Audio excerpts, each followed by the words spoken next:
Hello, it's Mark Moskowitz again from North Carolina.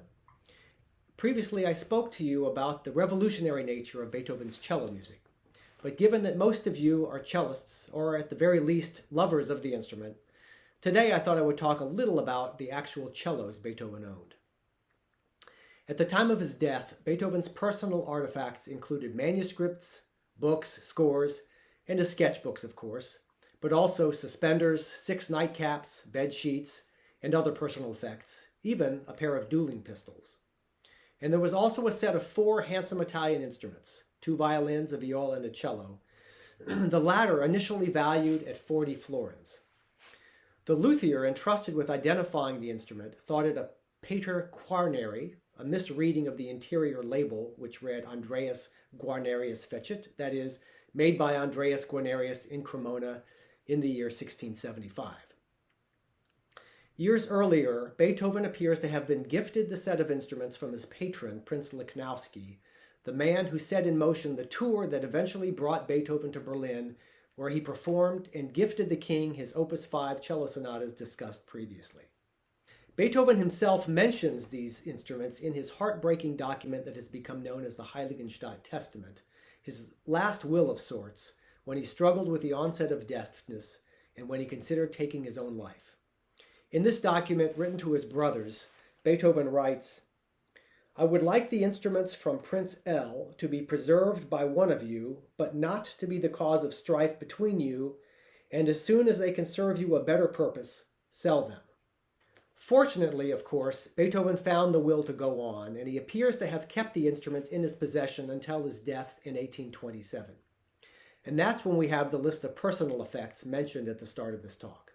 However, the cello was neither a Guarneri nor appears to have been part of the original set. The other 3 instruments are identified as Beethoven's on account of a signet found on the back of the other instruments, but the cello that has come down to us as part of this set and is found today at the Beethoven House in Bonn has no such signet.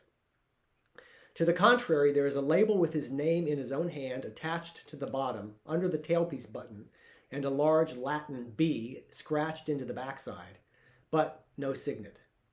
Despite this omission, until recently it was believed this instrument to have been the part of the set, largely on account of no other options.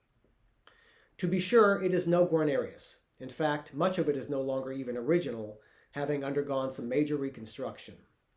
It is built of maple and spruce, and like so many other cellos, was cut down, probably near the start of the 19th century. It is likely the product of another Cremonese workshop, perhaps that of Ruggieri or Amati, but again, as much of it is no longer original, even this is difficult to suss out. Yet until recently, it remained the only surviving candidate that could claim the title of Beethoven's cello. This changed around 2009 when a second cello surfaced, owned by a collector and loaned to the Beethoven House. This instrument dates from around 1730 to 1740, though it is also not a Guarneri. More likely it is of Milanese origin, perhaps the work of Grancino or the like.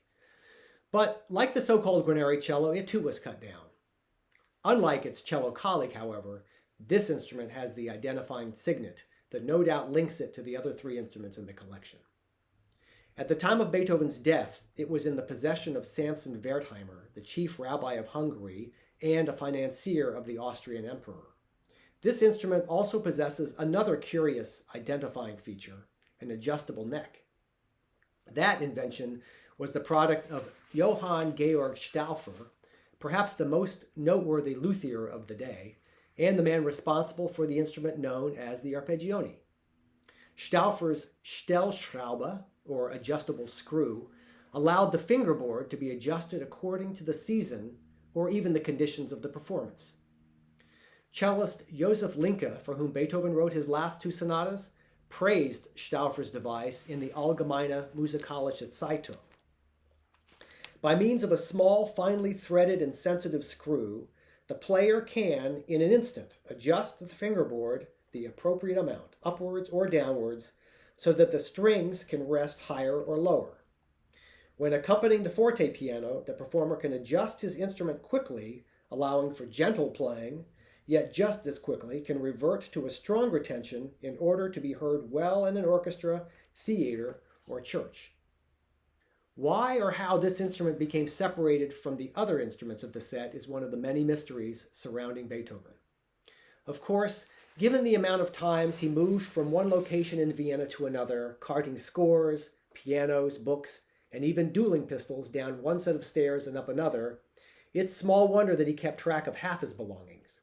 At any rate, at some point he may have come across the Guarnerius and decided to make a swap. Whatever the case, this appears to be the instrument that accompanied him in the final phase of his life. And though it does possess a very special color, the lack of power is among its deficiencies. In fact, we might attribute this shortcoming to a review of one of Josef Linke's performances, a concert wherein the cellist performed Romberg's variations on a Russian theme and which garnered the following review. It is a shame that the effect of the performance by this excellent virtuoso was lost in the hall on account of his instrument's weak tone. I'll close with a reflection from my book, one that seems particularly apropos given today's concert. Whatever its sonic qualities, most likely this was the cello at the forefront of Beethoven's imagination as he created his final two sonatas in 1815, and of course his last string quartets. Consequently, we might envision Josef Linke rehearsing and performing Beethoven's late chamber music on this instrument. But there is, too, the sobering realization that by this stage of his life, Beethoven would have been forced to remember the sound of any cello from the prison of absolute deafness. Whatever Beethoven's memory of the sound of the cello, as cellists we are so grateful that he turned to the instrument as often as he did.